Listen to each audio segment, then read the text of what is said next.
მოგესალმებით, ჩვენ ახლა ვიმყოფებით მეღვინეობა პირველის ტერიტორიაზე, სადაც განთავსებულია ორი საშუალო ზომის სათბური. საბაზისოდ სათბურში შევიტანეთ სერბული წარმოების ელექსირ ზორკას 721-ის სასუქი, გრანულირებადი სასუქი გასაშლელად. შემდეგ გადარგვის შემდეგ ცოტა მივეხმარეთ, ასე ვთქვათ, პოლარის პროფგელით. შესანიშნავი ჟელეებია, წყალში ხსნადი სასუქები ამ მიმართულებით.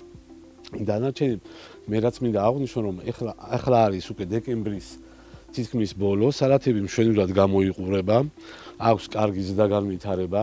ამის შემდეგ ჩვენ ამ სალათების განვითარებაზე უკვე ცოტა სხვა მიმართულებებს ვიფიქრებთ, როგორიც არის უფრო ესეთი ბიოპრეპარატების გამოყენება, მაგალითად როგორიც არის ტრიქოსიმბიო. შეტანილი გვაქვს ერთხელ აქ ტრიქოსიმბიო და როგორც ხედავთ, საკმაოდ ტენიანი პერიოდია, იმიტომ რომ მაღალი ტემპერატურების გამო გვაქვს ძალიან სწრაფი აღორთქლება, ნიავდება სათბური, მაგრამ შეიძლება ეს უბრალოდ ხშირად ვერ გაკეთდეს არსებული ამინდების გამო.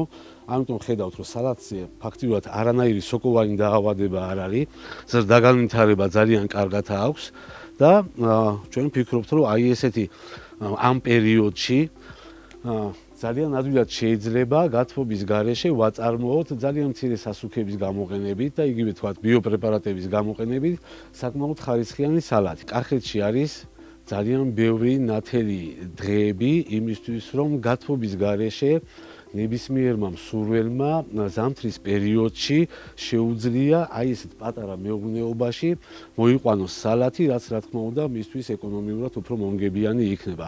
აღარ დაელოდება გამოზაფხულებას და თქვათ იგივე პომიდურის გაკეთებას. ყველას წარმატებას და ბარაქიან მოსავალს გისურვებთ.